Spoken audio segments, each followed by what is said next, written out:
What's up, everybody? Kodak Kev back with another video for travel and tips. This video is how to save money, some tips to save money no matter where you are. I'm currently still in Bali right now, and I just wanted to share some tips on how to save some money quick. I think a big way to save money is to don't be scared to not book something. Walking into a hotel the day you're trying to get something, a lot of the time, yes, it may be booked out depending on if you're around a holiday. If you're doing something around a holiday, yeah, you're probably going to want to book in advance. But if you are not, if you're just doing something in the middle of the summer or whatever, don't be scared to go somewhere without booking a place to stay.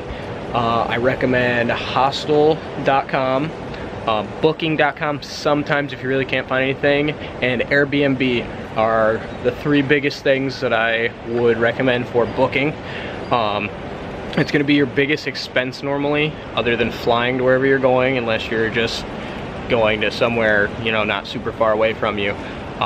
So don't be scared to walk in somewhere and ask them, hey, can you know, what do you have going on tonight, whatever. If they have 1 or 2 rooms left, they're probably going to give you a crazy deal on it. You'd be super surprised how often places are willing to give you deals.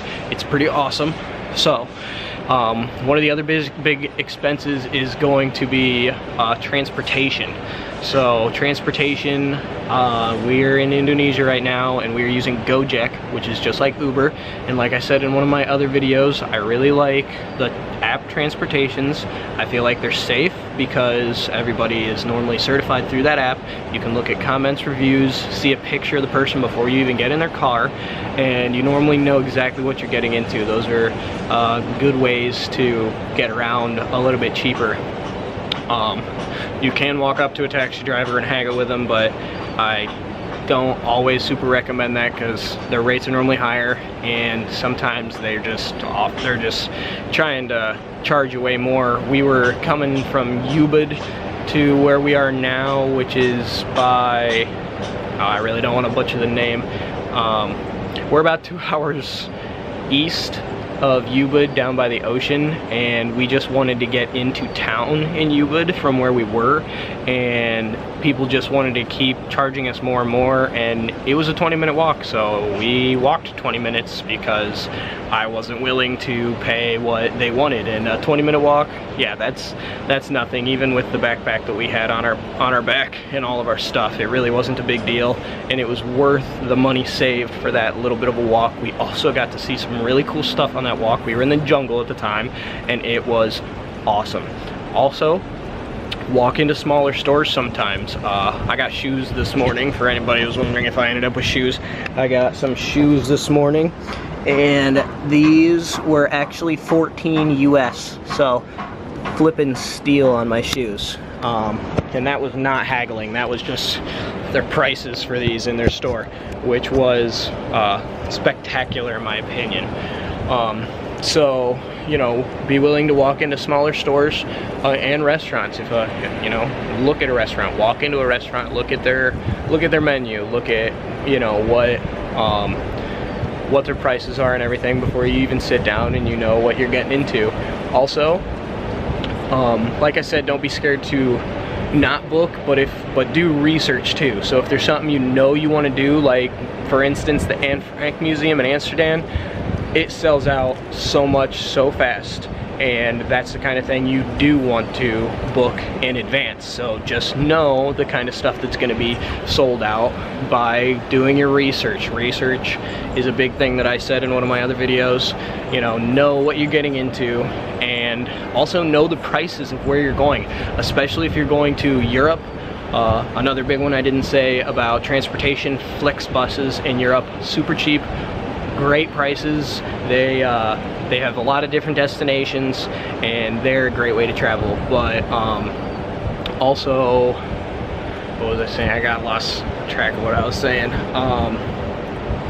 Yeah, so don't be scared. Oh yeah, know your prices. Look up what stuff costs before you go, because there is mostly good people a lot of these places, but there's also people like the random taxi drivers that were trying to get me to give them like $10 US to give me a 5-minute taxi ride, which over here is just not even in the question. I got an hour taxi ride for $7 the other day, so I knew what the prices were and I wasn't willing to give them that. Also, I did a currency exchange today, and they wanted to give me 13,000 rupees or whatever they're called over here in Indonesia for $1 US, and that was a terrible exchange rate. I came back to our Airbnb, I did a little bit of research for 5 minutes, and I found somewhere willing to give me a little bit over 1,000 more per dollar, which was saved me like I think almost $40 in the money that I exchanged. So I drove 30 minutes on the scooter that I have, but that costed me maybe 50 cents in fuel on the scooter that I am, because how cheap it is here to get around. So do research, know what stuff is worth where you're going, especially if you're going to Europe where euros, you know, the money is different. So just know what stuff is supposed to cost before you get there, and don't let somebody who thinks that you don't know what you're talking about gain a little, you know, $10 extra on you. That's $10 you could keep in your pocket. And if they're running a business, then they should be willing to give you the exact same prices they're giving everybody else, whether you're from somewhere else or not. So research is a big thing. I'm always gonna say, know, you know, what your money is worth when you go somewhere, and you know, don't let people rip you off. Also, don't be afraid to haggle.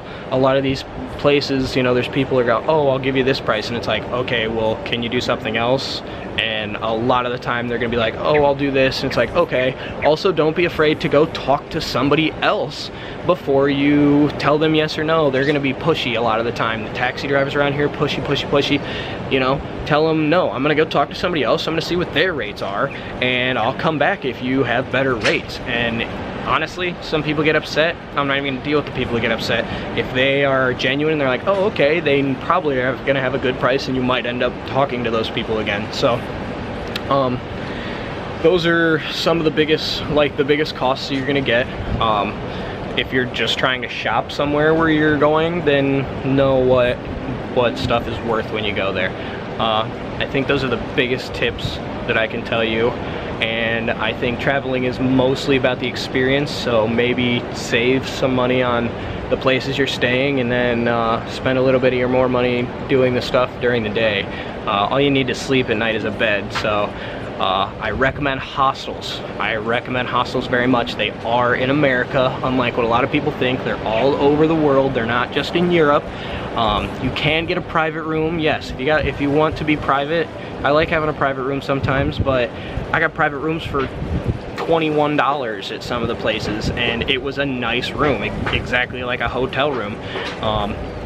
Now back when you do stay in a dorm, I don't recommend the 16 people rooms.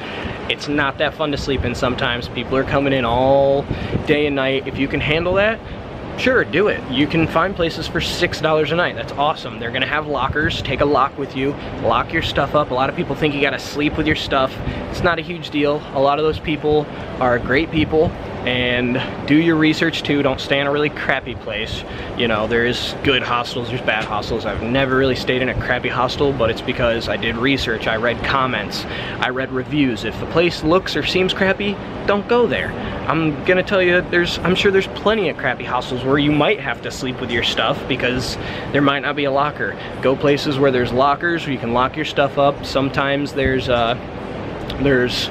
also places next to hostels that sell lockers for a day, 2 days, a week, and so you end up somewhere where there isn't a locker. Look at what's around you so you don't have to sleep with your stuff, because you know that's stuff people worry about, but it's not always the case. You're normally surrounded with happy people that are happy to be there, that just want to have a good time traveling like you and save some money. So I think hostels are an amazing way to save money. I think they're awesome. There's normally tons of great places everywhere. Like I said, hostel.com. But you know, if you're going on your honeymoon or whatever, you're probably going to want a private room, and hostel.com is still going to show you the rates for private rooms, and still just cheaper than most hotels, the Hilton, everything else. I don't care for any of those places. I recommend Airbnb and hostel.com more than anything. And just, you know, it's just a bed. If you need AC, get a place with AC. And if you're traveling, you're probably gonna hardly be in the room anyways, so a lot of that stuff really shouldn't matter. I think I covered most of the tips. I don't want to just ramble on this. It looks like in my longest video yet, so I'm gonna let everybody go. Happy New Year's. It's New Year's Eve here, so I hope everybody's having a good New Year's Eve. And just give me some comments if you got any questions, and have a great day.